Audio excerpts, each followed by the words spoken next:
नमस्कार मित्रांनो. आपल्या आवडत्या लक्ष्मीच्या पावलांनी या मालिकेच्या आजच्या एपिसोडची सुरुवात एका अत्यंत तणावपूर्ण वातावरणात होते. एकीकडे घरात लग्नाची वडबड आहे, तर दुसरीकडे अद्वैतच्या खोलीत काहीतरी गंभीर चर्चा चालू आहे. अद्वैत हातात दागिन्याची पेटी घेऊन उभा असतो आणि त्याच्या चेहऱ्यावर स्पष्ट नाराजी दिसते. त्याची आई म्हणजेच काकू त्याला समजवण्याचा प्रयत्न करत असते. काकू प्रेमाने आणि काळजीने त्याला म्हणते की बाळा, आता जे झालं ते विसरून जा. आजचा दिवस खूप महत्त्वाचा आहे. पण अद्वैत मात्र आपल्या निर्णयावर ठाम असतो. त्याच्या डोळ्यात राग आणि निश्चय दोन्हीही दिसतात. तो म्हणतो की त्याला कुणाचंही ऐकायचं नाहीये. हे बघून काकूंच्या चेहऱ्यावर काळजीची लकीर उमटते. त्या तिथून निघून जातात. इकडे कलाच्या घरी मात्र वेगळंच आणि अत्यंत मंगलमय वातावरण आहे. आज कला आणि अद्वैतचं लग्न आहे.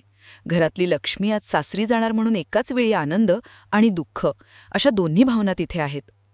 कला आरशासमोर बसलेली असते आणि तिची आई संगीता आणि इतर स्त्रिया तिला नवरीसारखं सजवत आहेत.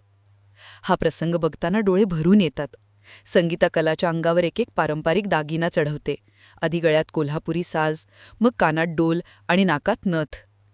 जेव्हा संगीता कलाच्या कपाळावर मुंडावळा बांधते तेव्हा कलाच्या सौंदर्याला चार चांद लागतात. ती साक्षात देवीसारखी भासते. संगीता तिच्याकडे बघून भारावून जाते. आईच्या डोळ्यात लेकीबद्दलचं प्रेम ओसंडून वाहतंय. ती कलाची दृष्ट काढते आणि म्हणते की माझी कला आज जगातील सर्वात सुंदर नवरी दिसतेय. हे ऐकून कला लाजून खाली बघते. तिच्या चेहऱ्यावर लग्नाचं तेजाळ तेज आणि थोडीशी धाकधूक स्पष्ट दिसते. संगीता भावूक होऊन कलाच्या गालावर हात फिरवते.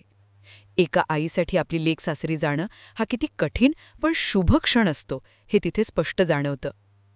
इकडे लग्नाच्या मंडपात अद्वैतची एंट्री होते. तो एखाद्या राजासारखा रुबाबदार दिसत असतो. तो शेरवानी आणि डोक्यावर फेटा बांधलेला असतो. तो खाली येतो तेव्हा सगळे पाहुणे त्याच्याकडेच बघत राहतात. काकू त्याला बघून खुश होतात आणि त्याची दृष्ट काढतात. अद्वैतचा भाऊ सोहम आणि मित्र त्याच्या अवतीभोवती असतात. सोहम अद्वैतला चिडवत असतो.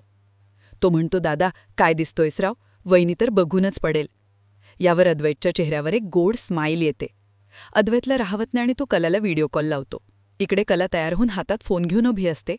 फोनवर अद्वैतचा चेहरा बघताच ती लाजते. अद्वैत तिला बघून मंत्रमुग्ध होतो. तो प्रेमाने म्हणतो, आज तू खूपच सुंदर दिसतेस. हे ऐकून कराचा चेहरा अजूनच फुलतं. ती म्हणते, तुम्ही पण काही कमी दिसत नाही आहात. हा सीन खूपच रोमांटिक आहे. दोघंही एकमेकांकडे फोनच्या स्क्रीनवर बघून हरवून जातात. सोहम आणि अद्वैत मिळून स्क्रीनशॉट घेतात, म्हणजे सेल्फी काढतात. अद्वैतच्या चेहऱ्यावरचा आनंद बघून असं वाटतं की त्याला जगातील सर्व सुख मिळालंय. त्याला कल्पनाही नसते की काहीच वेळात त्याच्या आनंदाला नजर लागणार आहे. इकडे कलाच्या घरी पूजेची वेळ झालीय. कला गौरी हरतालिकेची पूजा करण्यासाठी पाटावर बसलेली आहे. समोर ताटात गौरीची मूर्ती आहे, तांदूळ आहे, फुलं आहेत. हा लग्नातील अत्यंत महत्त्वाचा आणि शुभ विधी आहे. कला डोळे मिटून देवीची प्रार्थना करते. ती मनातल्या मनात अद्वैत आणि तिच्या संसारासाठी सुख मागते. ती इतकी तल्लीन असते की आजूबाजूला काय चालू आहे याचं तिला भानच नसतं. पण इथेच नियतीचा खेळ सुरू होतो. पुढील दृश्यात आपण बघतो की कलाच्या आईला संगीताला अचानक काहीतरी जाणवतं. ती कामात असते पण तिचं लक्ष कलाकडे जातो आणि तिला जो धक्का बसतो तो पाहून आपल्याही काळजाचा ठोका चुकतो. ज्या पाटावर कला पूजेला बसली होती तो पाट रिकामा असतो. तिथे गौरीची मूर्ती आहे, ताट आहे, दिवा जळतोय, पण कला तिथे नसते. हे बघून संगीताच्या पायाखालची जमीन सरकते. ती घाबरून कला कला अशा हाका मारत संपूर्ण घरात शोधायला लागते. ती बेडरूममध्ये जाते, स्वयंपाकघरात बघते, अगदी घराच्या बाहेरसुद्धा जाऊन बघते, पण कला कुठेच नसते. घरात एकच गोंधळ उडतो. घरातील इतर स्त्रिया आणि कलाचे बाबासुद्धा काळजीत पडतात. संगीता रडायला लागते. ती म्हणते, माझी पोरगी कुठे गेली? आत्ताच तर इथे पूजेला बसली होती. हे एक अत्यंत अशुभ लक्षण आहे. लग्नाच्या दिवशी पूजेवरून नवरीचं असं गायब होणं हे भावी संकटाची चाहूल देत आहे. नेमका त्याचवेळी अद्वैतचा फोन संगीताला येतो. फोन बघून संगीताची अवस्था अजूनच बिकट होते. ती थरथरत्या हाताने फोन उचलते. अद्वैत आनंदाने विचारतो, काय सासूबाई, तयारी झाली का? कधी निघताय तुम्ही लोकांन? संगीताला काय बोलावे ते कळत नाही. तिला अद्वैतचा आनंद तोडायचा नसतो, पण सत्य लपवणंसुद्धा कठीण असतं. ती डोळ्यातले अश्रू पुसत आवाजातला हुंदका दाबून खोटं बोलते. ती म्हणते, हो जावई बाप्पू, आमची तयारी झालीये. आम्ही 10-15 मिनिटात निघतोच आहोत. अद्वैत हे ऐकून निश्चिंत होतो. तो म्हणतो, बरं, लवकर या, मी वाट बघतोय. आणि फोन ठेवून देतो. पण इकडे संगीताचा बांध फुटतो. ती जोरजोरात रडायला लागते. ती बाबांना आणि सोहमच्या आईला सांगते की कला घरात नाहीये, ती कुठेतरी निघून गेलीये. हे ऐकून सगळ्यांनाच धक्का बसतो.